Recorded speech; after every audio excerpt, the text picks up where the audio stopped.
Hello, I'm Michael Brainard with the Ernie Pyle Legacy Foundation. Today is April 18th, 2026. It's a date etched in history. It was on this day in 1945 that the 77th Infantry Division lost a buddy when Ernie Pyle was killed on the island of Iwo during the Battle of Okinawa. And every year we observe this as Ernie Pyle Remembrance Day to honor his life and his unparalleled connection to American history. It's been a busy season for us at the Foundation. This past October, we were at the Media Fest conference in Washington, D.C. to celebrate our 2025 Student Human Interest Profile winners.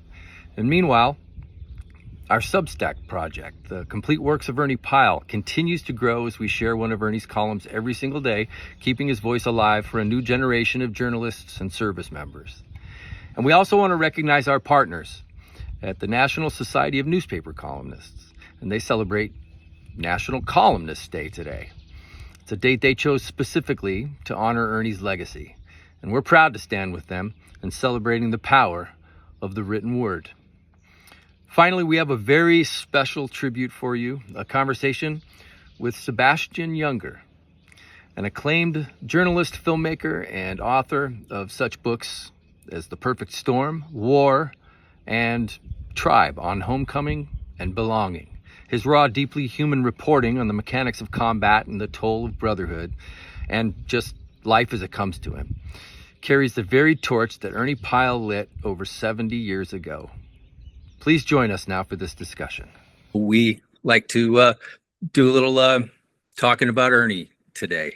Yeah. And before I reached out to you, had you ever come across Ernie Pyle? And what was your first impression once you looked into him? Well, yeah, I mean, his name is ubiquitous in journalism still after 71 years because of the amazing work that he did in World War II. And he really sort of opened up a new form of journalism, which was a journalism that didn't focus on the generals and the diplomats and the bird's eye view and all the machinations of war, but really what the experience of war was like for GIs.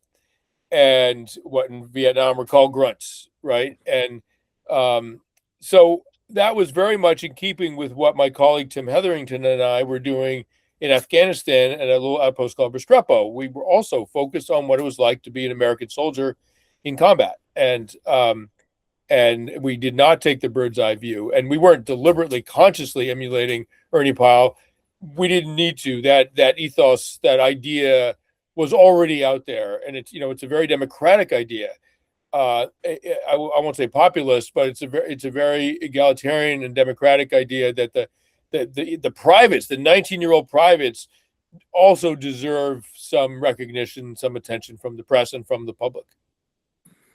Yeah, it's a direct observer without ideological position. Yep. Right. Yeah, that's Ernie to a T. Your first foray into that was in Bosnia. And what got you over there? What was inside of you that made you say, I need to be there? Yeah, when I was in Bosnia, of course, no Americans were involved. It was a civil war in 1993, 94 that I was there. My father was a refugee from 3 wars.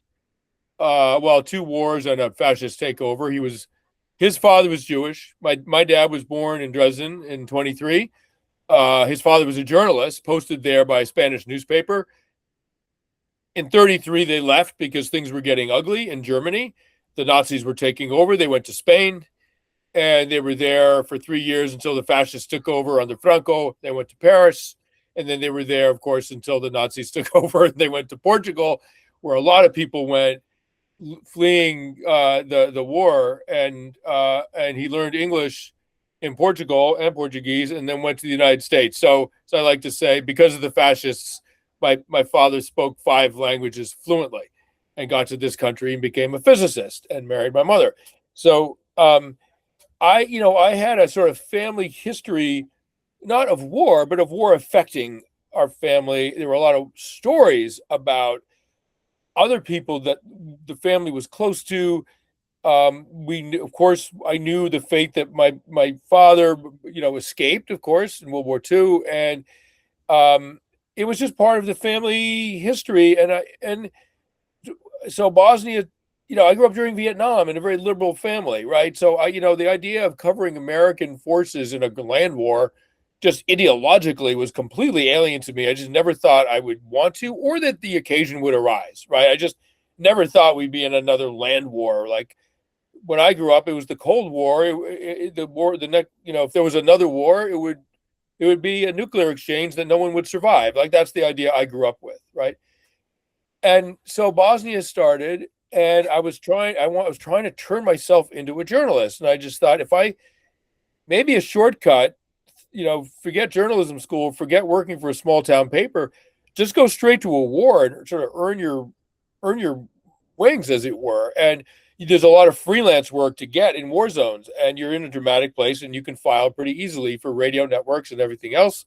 And I was plankton on the food chain of journalism, but I was in a war zone. I was working, and it was the most exciting, revolutionary time in my life. Like all of a sudden I was like, oh, this is what I want to do. It's meaningful. It's intense. It's exciting. It's everything I wanted out of work and out of my life. And then that was the start of many overseas assignments. And in between the overseas assignments that paid very little, I wrote books that earned my living. Yeah. Yeah. You have a bent toward adventure. Your, what I think it was when you put up one of your latest columns on Substack, on your Substack called Tribe. Everybody look it up. It's terrific. It was the February 6th, The Loss of the Lily Jean. And that was the title of your piece. And there you were talking about how you were an arborist. You were working in the trees, and you were trying to figure out a way to write a book about difficult jobs. And then something happened in Gloucester, and you went to town there. And what was on your mind? Yeah, so I was living in Gloucester with my girlfriend at the time, and I did the aerial work for tree companies and landscapers. I sometimes worked 100 feet in the air, hanging on a rope with a chainsaw, taking trees down in pieces, roping limbs off and lowering them. Is all very sort of complicated architecture, reverse architecture. And I hit my leg with the saw. I was moving too fast. I was too comfortable up there. I hit my leg with the saw. It took a couple of months to recover from that. It sort of tore up the back of my leg, and I was all right, but it took a while to recover. And while I was recovering, this huge storm hit the coast. It was one of the biggest storms ever recorded, and it sank a local boat named the Andrea Gale. And I was trying to write my way out of this dangerous job, which I loved. I loved being an arborist, right? But I was trying to. I knew I wouldn't do that my whole life, and I thought, oh, maybe I'll write about dangerous jobs, right? Maybe that's the sort of like niche that I'll be in, and maybe I'll start that by writing about the Andrea Gale that sank in this huge storm, 100-foot waves offshore, incredible rescue off the coast of Massachusetts. So I started doing that, on my own time, on my own dime, right? And I turned in a book proposal, and I went straight to Bosnia because I thought if that doesn't sell, I'll be maybe I'll be a war reporter. So I had this dual track, like either I'll write books or I'll be a war reporter. So I sort of placed my bet on war reporting as well, and spun the wheel, and both sort of worked out. And I still do tree work occasionally for friends. I have all my gear. I got the skills. It's very expensive, and so if friends need a tree taken down or what have you, I'm happy to help them. I have a couple trees, by the way, if you'd like to come out to California. All right. Well, I want to keep us there in Gloucester for a second, because here's where I think you and Ernie cross paths in a way, in your ability to get people to talk to you. You have an uncanny ability to just be somewhere and be still, and people will open up to you. Am I right? Yeah, I don't think I'm unique in that, but I like to think that of myself, and people do seem to talk to me. It's every time it's a little bit of a miracle. Yeah, right. And it is unique. I think also you were talking about in that article about when you went to a local bar in Gloucester where everybody knew the people that died in the Andrea Gale accident, sinking, and you went there to find out because that's where the story was. Yeah. And what did you do when you went in there and sat down, and they didn't just grab you by the lapels and throw you into the street? What happened there? Yeah, well, so I was living on Cape Cod then. I would come into Boston to do tree work. And then, I drove up to Gloucester and I got a room above the bar because they had, rooms. They had $40 or something for the night. I mean, they got a rough fare, right, for fishermen. And I went in and I'm covered in sawdust. I've been working all day in a tree, right? And so honestly, I think that helped a little bit. I didn't look like a journalist. I didn't look like someone's like, I'm gonna take your story, right? I'm gonna steal your culture and I'm gonna make money off your tragedy. I didn't look like that. I looked like someone who worked for a living, which I did. And the bartender was the mother of one of the guys who died. And so you can imagine how careful I was, right? How diplomatic and how tentative. And I just think it's just like, ma'am, I'm so sorry for your loss. And I'm a climber for tree companies and I've had a few close calls myself. And I want to write about dangerous work because I've been injured as well. And I lived in Gloucester and when this tragedy happened, and I think I want to write about the loss of the Andrea Gale, and I would love to talk to you. And because if I don't talk to you, everything you have to say, no one else will hear. No one in America will know, right? And I don't have a publisher. I don't have anything. I'm doing this because I believe in it. And if you talk to me, I'll be very grateful. And the bar, I mean, I don't know. My memory is that the bar, there was like a hush in the bar to see what Ethel was her name, wonderful lady, to see what Ethel would say, right? And Ethel was, she sized me up in a second. She'd been a bartender for 20 years, right? She was married to a truck driver. She knew how to assess people, right? And she sort of looked at me for a moment and said, well, grab yourself a seat. What would you like to drink? And then it was fine from there on in. And had Ethel said, I'm not comfortable with this, it would have ended right there. And had I persisted, I would have been shown the door, right? So they were very protective of Ethel, obviously, particularly in the months after that tragedy.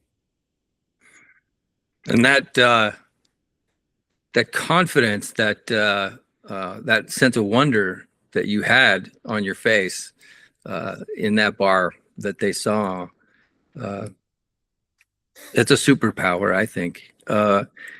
And that led to one of the great adventure stories of the last 50 years, the Perfect Storm, yeah, which I first read in Outside Magazine. That's how I came across you. I was a subscriber of Outside back in those days, and read the few things that you put in there. And I've been an admirer of yours ever since, and why I wanted to talk to you, obviously for the obvious reasons of the correlation to Ernie. But okay, switching topics here. I put into a Claude AI, a little search, not a search, but a question. I asked, if you were Ernie Pyle, what are the questions you would ask Sebastian Junger? And I came up with five questions. Would you like to hear them? I would love to, yeah. And okay, and if you are so inspired to answer any of them, go ahead. But here they are. It's about men in war. What are they like when nobody is shooting? Okay, I'll take a swing at that if you like, or you can read them all. Do it. They're either asleep or they are incredibly funny and profane, right? I mean, there's a lot of sitting around in war. There was no connection with the outside world where we were. It was a 30, 40-man position on a ridge. There was no internet. There was no phone. There wasn't even a generator for 3 months. There wasn't even electricity, much less water to bathe in or cooked food, right? There was a lot of ammunition.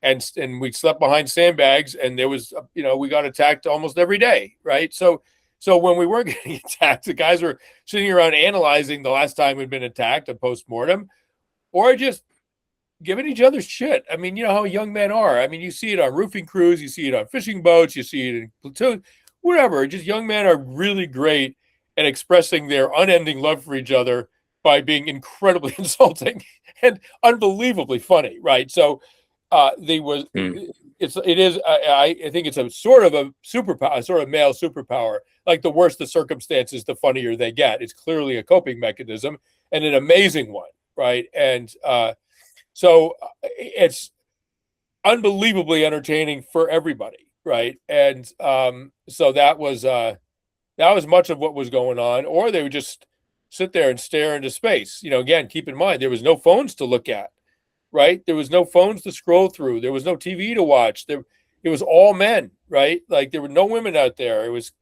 combat infantry, right? And everyone's, 19. I mean, the 24-year-old was the old man, right? I mean, he was daddy, right? I mean, like incredible situation. What did they miss the most? Girls. Yeah. Pretty much. I don't know. Beer? I don't know. What else? I think the list's pretty obvious. I mean, they miss the things that young men do, right? I mean, what they're engaged in when they're home. And I think some of them seriously miss their families as well. Like some were very close to their mothers and or their dads.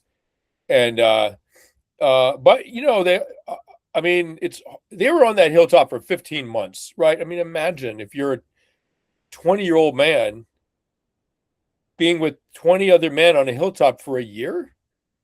Good God, right? Like, I mean, imagine, right? So, of course, the things that they miss are pretty obvious.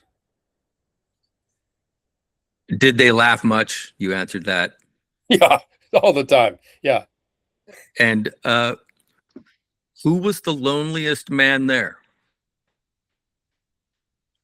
Well, that's a great question. Probably the lieutenant. Not through any deficit of his, but he was 23, and so he was young, right? He was the only officer, of course. He was young and untested. There were men under his command who were way more experienced than him in combat. There were guys doing their third deployment, right? And some really, really tough guys. And I think it was very hard to be a lieutenant, particularly the sort of last one, Lieutenant Gillespie, who was a great guy. He was very brave. I thought he was a really good lieutenant, but I think that was a pretty lonely situation for him. Are you still in touch with anybody? Oh yeah, I mean, occasionally with a bunch of the guys, and continually with Brendan O'Byrne, who was sergeant. He commanded a 4-man fire team and gun team, and I taught him how to do tree work. I taught him how to climb, and I have a property in Massachusetts in a very rural area. Part of it's an organic farm, and he actually built a little house there, and he's living on that property. He just moved in for 6 months just recently, so he and I are extremely close. We've done a lot of things together since the war. At one point, we got another photojournalist named Guillermo Cervera, who was with my buddy Tim when he died in Libya. Tim and I made the film Restrepo together, and another vet, and we walked along the railroad lines from it. Basically a form of vagrancy. It's totally illegal, right? We called it high-speed vagrancy. We walked along the railroad lines from DC to Philly to Pittsburgh, and sort of sleeping under bridges and hiding from the cops and cooking over fires and getting our water out of creeks and bathing in the rivers. And we moved fast, right? And we carried everything we needed on our backs. And it wasn't quite the Appalachian Trail because we were on the edge of civilization. And we walked every step of the way. We walk into town when we needed food. We called it the last patrol. So Brendan was on that with me, and we're super close, super, super close. Oh, that's great. And that became a book. Well, it became a film for HBO. I brought a cameraman, a guy I'm really close to, who sort of documented. Right behind you there, right? Right behind you. The poster is right behind. Yeah, that's right. There it is. I haven't seen it. I'll have to go look it up. It's on HBO. It's about returning from war, right? I mean, it's about that process, psychological process. There's an amazing film called The Best Years of Our Lives, shot in black and white shortly after World War II. I'm Of sure. course.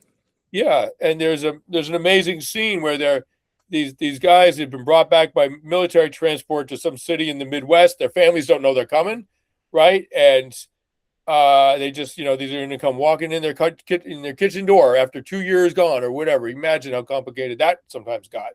Yeah. And so they come out of the airfield. And they're like, all right, let's have a drink. So they have a drink, of course, and because they're combat infantry, and they get into a bar fight, and then they leave, and they get back in the taxi. They're going to drop each other off one by one. And they pull up to the first house, and the guy's like, let's just go get another drink, and then I'll go. His family, they can see him through the window. His family hasn't seen him in a year or two, right? And he's like, let's just have another drink. He's like, no, man, you got to go home. It's time, right?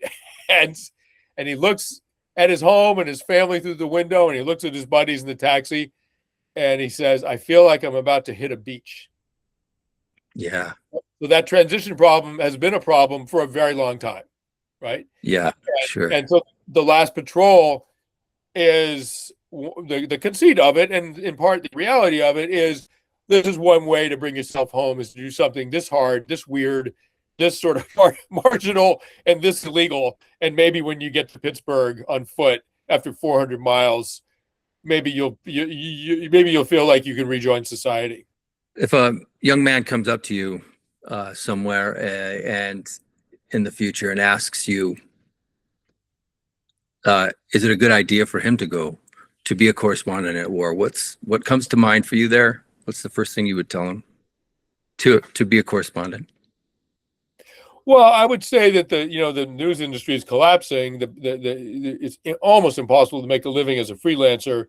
There are vanishingly few proper salaried jobs, and you should do it, right? I mean, you may spend more money than you earn, but you will understand something about yourself, about humans, about war, about peace, and hopefully you'll come out of it unscathed with all this wisdom. That's what happened to me. Unscathed on the outside. I lost Tim and some other people. So after Tim was killed, Tim was killed in Libya during the Civil War, the Arab Spring, the Civil War in 2011. In fact, we're coming right up. I don't know when this is airing, but on April 20 is the 15-year anniversary of his death in 2011. And